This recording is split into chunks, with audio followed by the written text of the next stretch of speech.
Di awal-awal masa Soekarno dulu, saham Nyak Sandang hanya Rp100. Bapak T. Ibrahim Laweng ini, beliau mempunyai dokumennya hampir sekian ribu rupiah.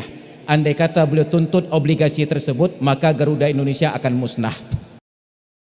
Andai kata Gayo bahagian dari Aceh tidak punya nasionalisme, mereka akan teriakkan, Aceh masih ada, Aceh masih ada. Tapi justru dari dalam hutan belantara, dalam kecamatan Rimbaraya, yang mereka teriakkan ke seluruh dunia adalah Indonesia masih ada, Indonesia masih ada.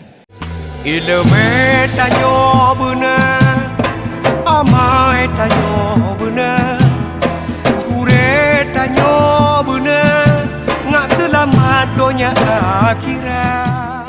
Dan di sini ada tukang obat, ada Pak T. Ibrahim Laweng. Beliau dari dunia kesehatan. Beliau ini kalau kita kagum kepada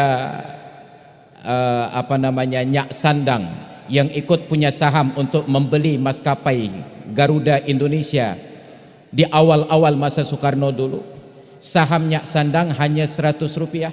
Bapak T. Ibrahim Laweng ini, beliau mempunyai dokumennya, beliau mempunyai obligasinya hampir sekian ribu rupiah.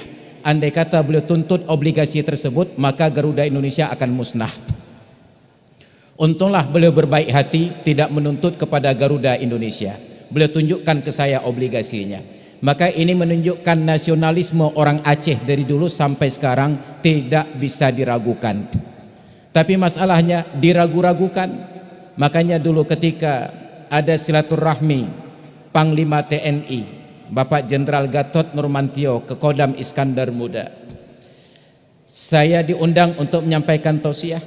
Saat itu yang menjabat gubernur dan wakil gubernur adalah Abu Dato Zaini dengan Muallim. Muallim Panglima GAM duduk di samping Bapak Jenderal Gatot Nurmantio, Panglima TNI. Saya sampaikan ke Pak Gatot, Pak Jenderal, Bapak Panglima, jangan pernah ragukan nasionalisme orang Aceh. Itu Muallim yang duduk di samping Bapak, walaupun beliau ke Panglima GAM, Panglima pemberontakan Aceh, tapi yakinlah di dalam diri beliau terdapat merah putih. Kalau Bapak enggak percaya, coba belah dada beliau, darahnya merah, tulangnya putih. Langsung Muallim gergetan, nyom mati ke apa. Ini yang terjadi. Nasionalisme yang luar biasa. Diberikan semua modal oleh Aceh, maka Aceh menjadi daerah modal.